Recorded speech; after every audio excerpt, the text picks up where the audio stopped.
Ya, pasar saham Asia nampaknya kembali lagi rehat dari zona penguatan pada perdagangan hari Selasa, di mana guncangan politik yang terjadi di Amerika Serikat serta lonjakan kasus corona ini juga akhirnya membuat tekanan terhadap market. Meskipun kita lihat aksi jual surat utang pemerintah Amerika Serikat mengalami peningkatan.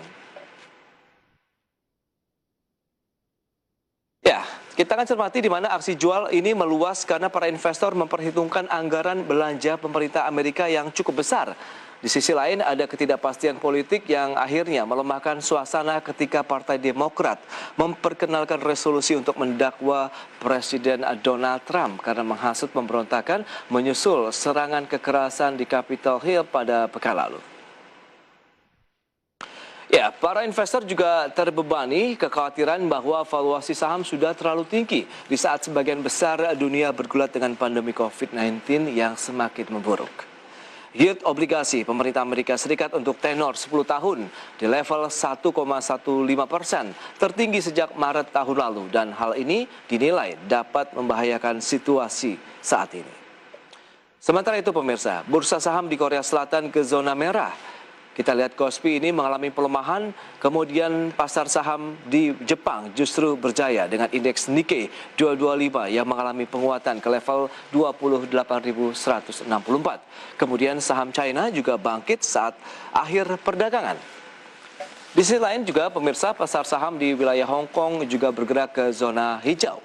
Kemudian kita lihat Hang Seng ini mengalami kenaikan sekitar 1%. Ya, indeks MSCI Asia Pasifik tidak termasuk pasar saham Jepang melemah 0,26%. Bagaimana dengan update-nya pada pagi ini?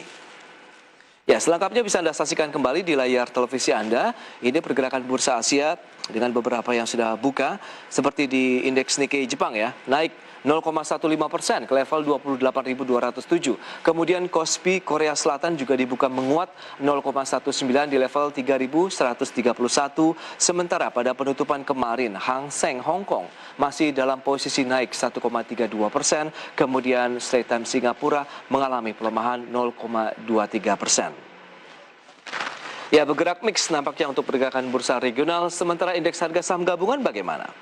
Ya, pada closing kemarin kita lihat masih bertahan di zona hijau ya sampai dengan akhir perdagangan hari Selasa, dan kita lihat ini mengalami penguatan meskipun penguatan sudah mulai terbatas ya. Naik 0,2% atau sekitar 12 poin ke posisi 6.395, di mana investor asing melakukan net buy di pasar reguler mencapai 633,3 miliar rupiah.